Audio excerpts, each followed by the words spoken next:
Good day and welcome to the channel. In this crazy short video, we're going to show you how to program your Ford to work with a HomeLink garage door opener. Now, in our case, we have a linear garage door opener, but it would be the same whether you are working with a Chamberlain or a Signature or an HP Smart or a LiftMaster or any other HomeLink garage door opener.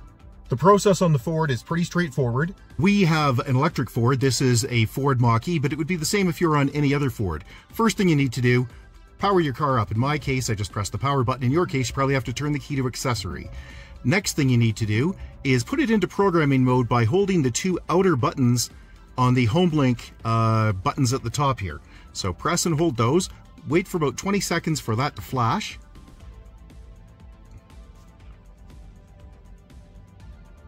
There we go. Now, figure out which button you need to press to get your garage door to close. In my case, it's this one. And then press and hold the button you want to program at the same time. So I'm going to press and hold both at the same time. And wait for that to go solid. There it is. Perfect. Now I can press that button. See, it stopped the door. And now it's going up.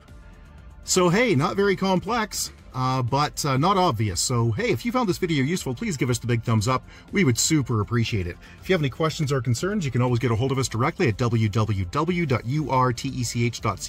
That's www.urtech.ca. Or you can leave a question or comment below. And if we don't get back to you, somebody else will, because on YouTube, everybody's got an opinion. Thanks and have a great day. Bye-bye.